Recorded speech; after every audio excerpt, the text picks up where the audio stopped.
You're listening to Death of the Reader. This is Flex and Herds here for your Murder Mystery World Tour once again. We are in our final week covering Sherlock in Shanghai by Cheng Xiaoqing, translated by Timothy C. Wong. Today we are talking the last two stories in this collection, At the Ball and One Summer Night.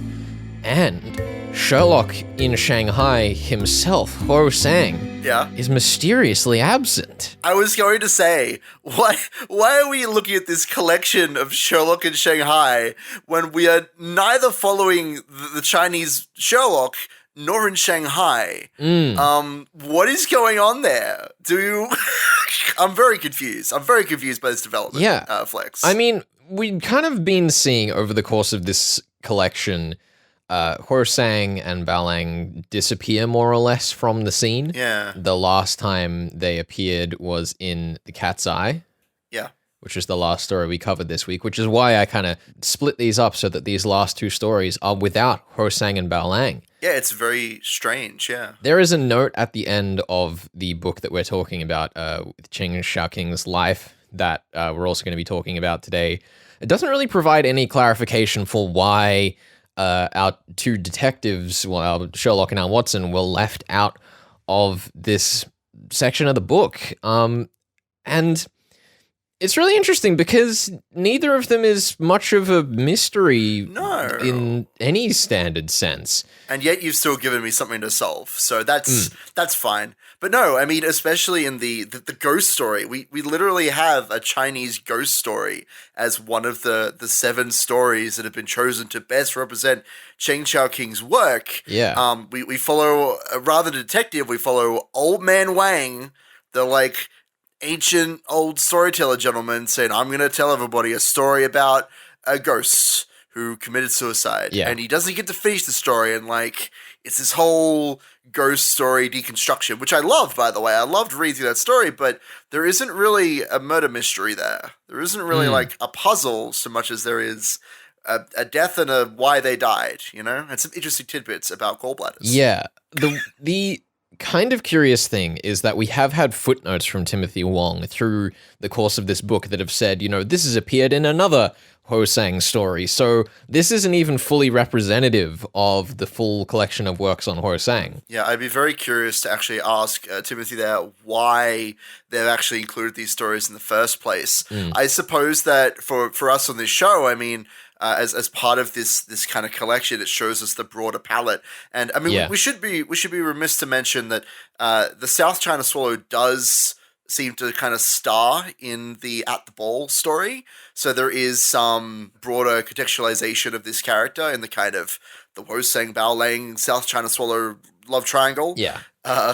But the final story doesn't have anything to do with anyone, so it's very strange. It's more of an appetizer story than it is anything else. I will say, I do believe the reason that we have these stories here at the end, my best guess, is because Cheng Xiaoqing was by profession a translator before he went to writing his own stories. He translated the full extent of Sir Arthur Conan Doyle's work. Sure. He translated S.S. Van Dyne's work, Earl de Biggers, a bunch of other people that are mentioned in the tail end of this book. But I think that would be my best educated guess, is that he's trying to channel some of the upper class party stories and ghost stories that we saw with people like Anna Catherine Green, that we saw with the upper class trappings of S.S. Van Dyne. Yeah, for sure. Even though it is not a mystery story as such, it still very much fits into the mystery bubble in terms of what the people he was translating had written during their lifetimes. Yeah, for sure. I mean, at the end of the day, he's just trying to capture the full kind of spectrum of Cheng Xiaoqing's work.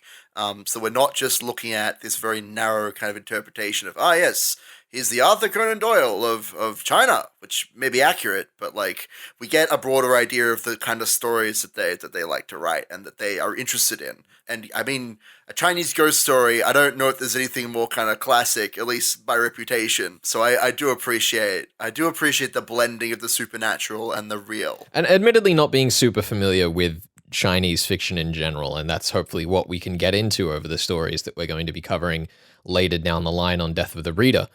I do think that there is still a very Western feel to this ghost story. It obviously still has more standard Chinese mythological elements in terms of the symbolism that is used to portray the ghosts, but the direct hauntings of death, I think, has either been an influence on the horror stories that I've read from the West, or has been influenced by, and I'm not sure which, or if it's both directions that has happened, but I still get that feeling about it. It's, it's that melting pot of East and West that's always so intriguing to tackle. Yeah. Much like how we looked at back in Siluri Gentil's All the Tears in China, seeing an Australian man going to China and meeting characters from all over the world and seeing how all those different cultures kind of blend together. It's that same sort of thing, but on a much lower scale, I suppose. I think the other thing that's kind of fun is looking at this work in particular, where Cheng Xiaoqing was a professional translator for many Western works to the East. Timothy Wong is a translator of many Eastern works to the West. Yeah, absolutely. And there's kind of a beautiful parallel there in terms of us reading Cheng Xiaoqing's work when so often he was translating the other things that we've covered on this show. I mean, let's get stuck into the story that we can talk about in full. Mm-hmm. One Summer Night is what it is. Yes. And it's literally just that this old man Wang, he's a storyteller. He goes from village to village wherever he's needed and wanted to tell stories. And there's kind of a slow setup to this story. Mm-hmm. I was expecting a ghost story to be like, all right, now one summer night, there was a ghost. Yep. But instead he's invited by this young man to come and tell a ghost story.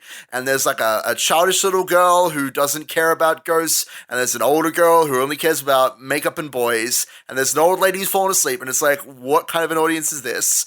And that's the setup to this story, is that we have a storyteller who is not wanted by his audience. And he's just about to leave when the actual audience shows up. And cleverly enough, all of these characters that show up are our suspects and our murder victim as well. We have Little Mao, Big Mao, and the bean curder or something. I don't remember what his profession is, but all of these characters show up to listen to this ghost story. And despite it only being 2 paragraphs long, basically scares the pants off everyone. It's this story of this, it's very silly. And everyone's like, I can't listen to this. This is too much for my poor innocent soul. And he doesn't get to finish the story. And shockingly, the next day, when everybody's gone home, they find Little Mao just dead, and his skin is a strange yellow color. And so, of course, the bumbling policeman says, aha! His skin has turned a strange yellow color. It must be poison. It's the only explanation that makes any sense. Mm-hmm. And so we follow this kind of brilliant deconstruction of bumbling police detectives. It's a very kind of fun and I think quite interesting blend of the real and fantasy, just to pick 2 random terms, of reality and fantasy, blending them together to create a situation where a ghost has killed someone. It just isn't a supernatural ghost, right? It's a fictional ghost that killed him. And in fact, the final kind of resolution of the story is that no one is really punished because it was all just a big misunderstanding, except that old man Wang stops telling ghost stories. Which, look, I would say is a little bit sad. I thought he had a good thing going telling that zombie story, but if he wants to tell stories about, Chinese epic heroes, I see more power to him. It's an interesting one because, what are the consequences of fiction, right? If you're writing a murder mystery story and you write the near perfect crime and then someone goes, I could pull that off in real life and does it, do you then have to stop writing murder mysteries? Is that the question that Cheng Xiaoqing is trying to raise here? The ethics of murder mystery fiction? I mean, he definitely touches on it. He's not exactly writing a thesis about it in this story, but it is absolutely an element that he's touching on, that old man Wang essentially is the person responsible for Little Mao's death. Yeah, I think it's also an interesting point that Timothy Wong has made by arranging the collection in this way, because he said that the stories were not in order of when Cheng Xiaoqing wrote them. So he's clearly organized them in another way to help give you a better picture.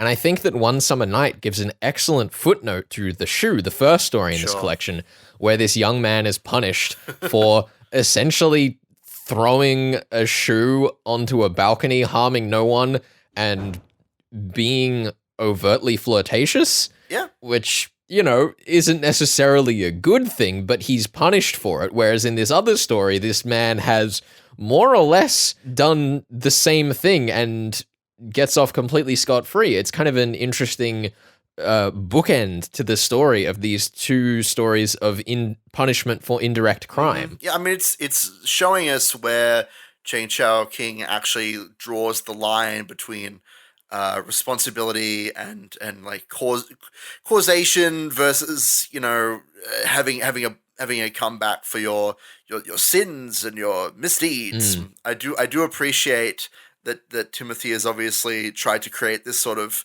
character arc for Cheng as an author. Yeah, I love that. How we escalate things up and up and up, and we kind of peak at on the Huangpu, and we then to kind of wind things down as we go from story to story, ending with a tale that has nothing to do with Rosang in the first place. It's weird because it almost feels like Timothy has used the South China Swallow as the catalyst for that progression, because the more often the swallow appears, the higher the stakes get. Yeah. And then suddenly, the one time that the swallow appears without Rosang, things just diffuse entirely. Yeah. It's almost making a comment on the way that the detective and his nemesis is the problem rather than each of them inherently. I mean, even in the story at the ball, which we'll talk about kind of mostly in the second part of this episode, but there is a detective in that story. It's Kiao Yumin, Yes.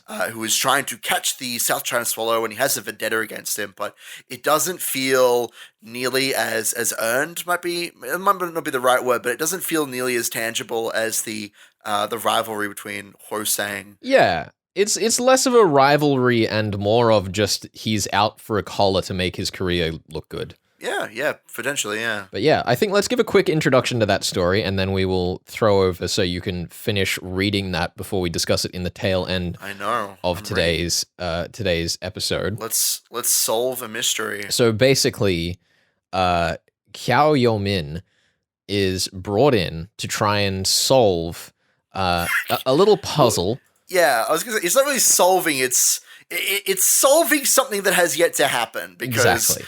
Xu Zhenyang is sent this letter saying, "Hello, I am the South China Swallow. I hear you're having a party and you're going to show off that emerald necklace and I'm going to nick it."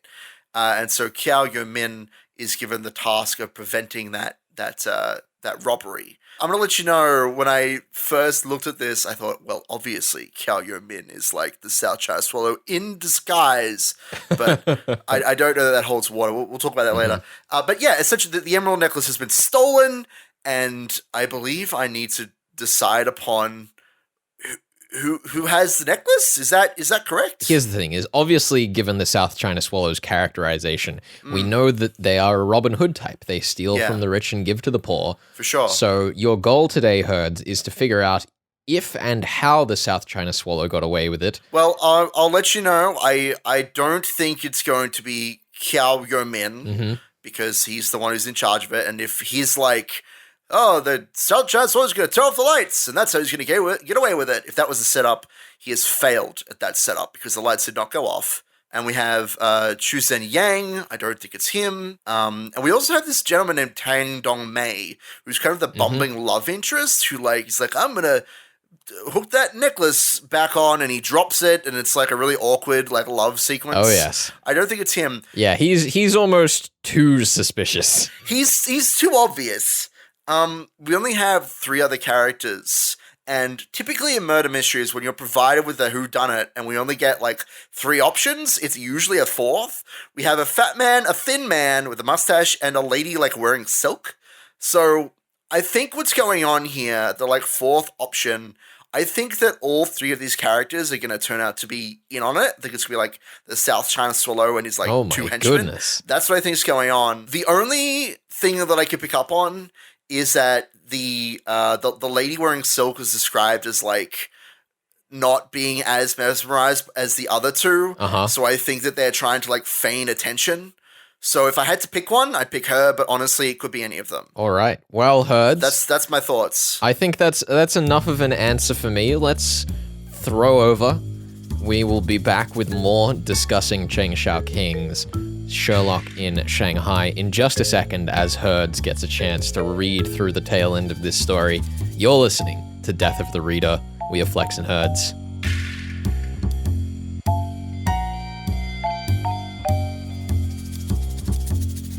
You're listening to Death of the Reader. This is Flex and Herds here. We are discussing the last story we're going to be talking about with Cheng Xiaoqing's Sherlock in Shanghai.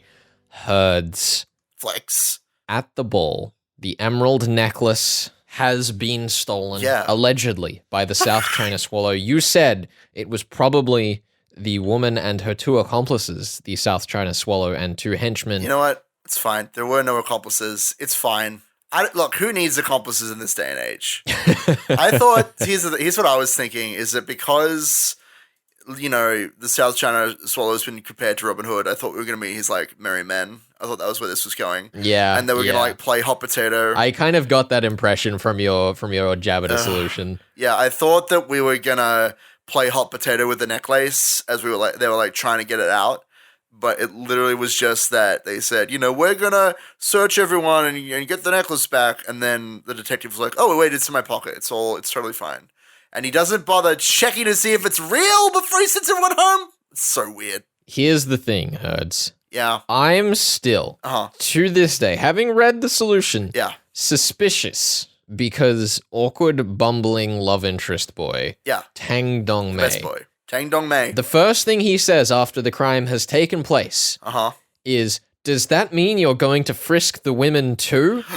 As if he knows. And I'm not sure, Herds, if Tang Dong Mei is merely being chivalrous or if he's in on it and trying to prevent the South China Swallow from being frisked on their way out of the party. I appreciate you trying to save my good name here, Flex, because I've committed a terrible error by suspecting far too many people in this robbery mystery novel.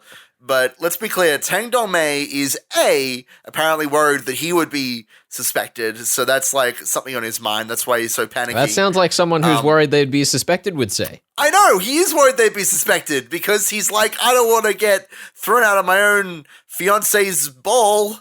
And also, I feel like because every other story in this collection has been really, like, well explained by the end and tied up in a little bow, I feel like Tang Dong Mei is out of the question. Also, as my personal code of conduct, I will not suspect the lover. I just won't do it. Won't do it. All right, you know what, Herds? I back that. As you know, I will always suspect the lover. I know you will. You're awful. And even having read the answer, there are still doubts in my mind as to whether Cheng Xiaoqing was trying to make Tang Dong Mei an accomplice or not. No. But I will let you take that one. The question is, Herds, do you think your solution was worthy of a point? Considering that you did correctly pick who the South China Swallow was, even if it was under dubious circumstances. Look, I don't know if I deserve this point. You got the final arbitration, but I wouldn't give you the point. I would be a cruel person. You can leave with no points today, Herds. It's okay. I still got one from last week, so I still consider this book to be an overall absolute win. Now, the thing is, Herds, this story, as you say, has a really straightforward solution. It's basically they swap out, it's a fake necklace, the South China Swallow gets away, they Robin Hood it by selling it and giving it to refugees and poor folk out in the countryside. Of course they do. And we are alerted to this through a letter. So what is there to talk about in this story? Well, there is kind of a weird... They do a double swap for some reason. There's some weird stuff going on in terms of the actual details, because what happens is they say, it's a fake necklace, we can let everyone go home, and that's how he gets out, which is very silly. That's an amateur detective move, being like, oh, good. Absolutely. We found the thing that was stolen, but it wasn't actually the real thing that was stolen. That's foolish. And so one of his like security guards, Nanshan, I believe it is, actually discovers the South China Swallow by noticing his Adam's apple in his like disguise. Yes. And they chase him to a hotel.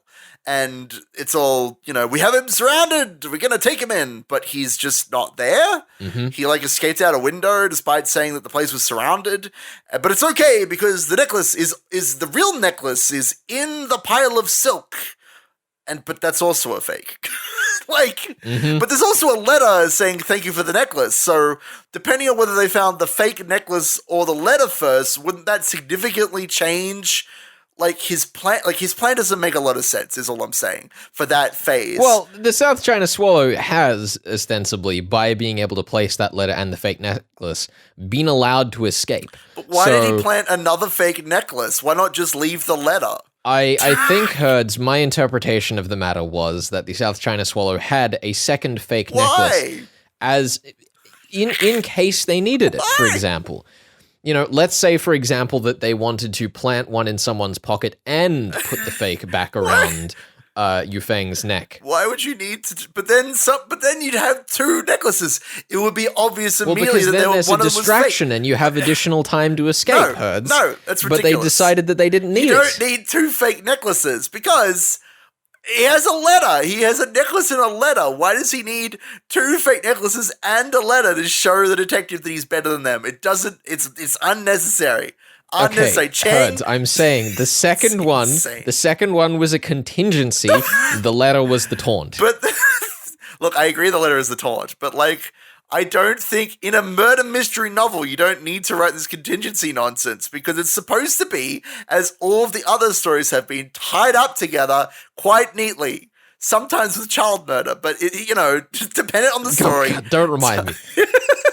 They're all tied up very, very neatly, and to have this extra necklace feels strange. I don't know why it exists. I think it is completely reasonable. And if anything, Herds, we need to see more contingencies from our murderers. No. Because so often these murderers are caught up because they make a mistake and have no fallback plan. But that's the fun part. All I'm saying is that the South China Swallow is both ethical and more talented than any other criminal we have encountered on this series thus far. This is garbage. The whole fun of reading a murder mystery novel is that the criminal does hinge their plan on this maniacal Batman's gambit. It's throw the dice. They have their big plan. That's half the fun. Is that this is the big scheme, does it work or doesn't it?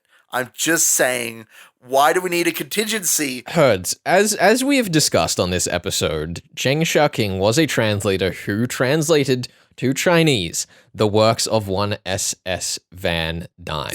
You're pulling the Van Dyne card. Here we go. SS Van Dyne has, in their rules, to solve a criminal problem in the fashion that it is not done by logical deductions is like sending the reader on a deliberate wild goose chase. Yes. And then telling them after they have failed you had the object of their search up your sleeve all the time. Uh-huh. Such an author is no better than a practical joker. I believe Cheng Xiaoqing read this rule, or translated this rule, and thought to themselves, I can still satisfy the rule and be a practical joker. What? And that is why there is a necklace left at the crime scene, because Cheng Xiaoqing was sticking it to Van Dyne, which, Herds, you have said you are a big fan of doing. So are you now accusing Cheng Xiaoqing of doing something you enjoy the wrong way? Flex, are you saying I'm a gatekeeper of murder mystery fiction? Is that where this is going? Yes. That's what I'm saying, I think you've gone too far, sir. I think that you have, look, I accuse these novels of being insane and going off the rails, but you are the true insaneman, sir. You are the one who has finally lost the plot, accusing me of gatekeeping murder mystery fiction and disliking practical jokes made at Van Dyne's expense. Sir, I would never. This is all hogwash. Well, then what have you been doing, Herds? What have you been doing? What do you mean? No high-class, self-respecting murderer would want such odds as secret societies in his jousting bout with the police. His jousting bout. And we have seen the jousting bout with the police by the leaving of this extra necklace, showing that they not only had extra preparedness than the police were ready for, but also the letter to taunt them. Flex. This is the pinnacle of the jousting bout. That's not true. Herds. That's not true. When you joust, you jab once and you see how it goes. You don't jab once and then also throw a necklace at them. You don't. No. Herds, when one jousts, one charges and you have one attempt to strike, and then you go to the other end of the pitch and begin again. But that's not what that scene is. And the South China Swallow. That's two quick jabs. The South China Swallow used their one jab and left having defeated the police with their lance still ready for the next strike, Herds. No. It is the epitome of the joust. He doesn't take the necklace with him. He's not ready for the next joust at all. He's done. You already won. Well, He does the won with knight go letter. to the victory No. stand still holding their lance? What? You're insane, Flex. This is not I may be a joust. insane, Herds, but you are wrong. No, incorrect. There is no reason for that second necklace to be there. It is not used. No, it is a perfect element to this story. It is not perfect. And I will hear no else. There only needs to be one else. fake. There only needs to be... Who is making these two fake necklaces anyway to be exactly the same? Probably the same person that made one of them. Who's doing... Why did he ask someone to make two fake necklaces? How much is he paying this man? Who are his contacts? South China Swallow, hit me up. Tell me where you're getting these fake necklaces from. This is why I heard you'd never make it as a Chinese Robin Hood. I would not. I will freely admit that. You can have that one. You can have Chinese Robin Hood title. I could be regular Robin Hood, but not Chinese Robin Hood. Okay. I'd be done. Oh, Before we end off today's show, Yes. Herds, we do have to make our normal final assessment. Were the mysteries in this collection fair? Yes, I think so. Too fair. Like they're incredibly straightforward. For someone who has read a lot of murder mystery, and the cultural aspects that might have confused me were all very well explained at the end of the day, including the fact that the gallbladder is apparently physically linked with the emotion of fear. The one I wish this story had done more is that it almost stuck too doggedly to Van Dyne's 16th rule that the detective novel should contain no long descriptive passages, no literary dallying with side issues. There's not a lot of flavor to the stories aside from the intrinsic Chinese culture that underlies it. Yeah. And I don't think that that's a problem, but I think that for something that was as lighthearted and fun as this, it could have had a bit more fun with being a bit flashier. Sure. I mean, as we've said in every episode, the morals that we're left with, the kind of philosophical ideas, are all very straightforward. And we're saying in most of the stories says the moral outright. But I do agree with you there. It could have been a few more bells and whistles, so to speak. Yeah, I think I've mentioned Karel Čapek every episode when we've been discussing this book, but that is because I think he is such a great example of how to do that atmospheric writing in detective stories in a short form. And whilst I think Cheng Xiaoqing has done an excellent job and Timothy C. Wong has done a fantastic job translating it and arranging it as well, as we've discussed this episode, it is definitely not the first collection that I would reach for on my shelf. Sure. It's fine. I mean, it's part of understanding the broader global culture of detective fiction and how it's traveled around the world. Much in the same way that we're traveling around the world in Death of the Reader. Let's go traveling. So, the next story we're going to be tackling is a collection of stories. We're going to be heading over to the country of Japan because we're in Asia. Might as well get some travel done while we're here. See the sights, see the cherry blossoms, see the castles. And we're going to be looking at the early cases of Akeshi Kogoro. And this is by, and you'll have to give me a moment, this is by the author Edogawa Waranpo, who is known as the Japanese Arthur Conan Doyle, and is heavily influenced by the works of Edgar Allan Poe, in case you didn't pick up on that little clever pen name there. And we'll be chatting about his works, starting with, just for next week, The Case of the Murder on D Hill. There are 3 short stories and 1 longer story in this collection here, but we'll just be tackling the one story. We'll read the whole thing and we'll see how we find it. So yeah, that's what we're doing. Yeah, I mean, obviously, China and Japan are 2 cultures unto themselves, but I think it'd be kind of good to do a tour of East Asia and then focus in on specific points once we've done it, because, even though much to the chagrin of many people more engaged with Eastern culture, we do kind of conglomerate them here in the West.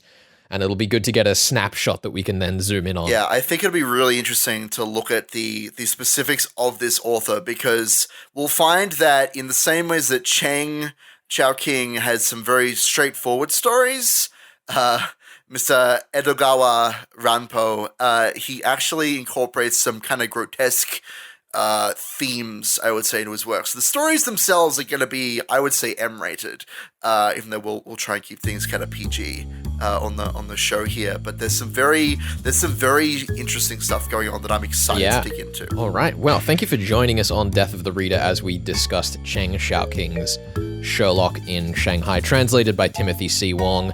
We will see you next week with our next book here on Death of the Reader. We have been Flex and Herds. You're listening to 2SER, and we'll see you then.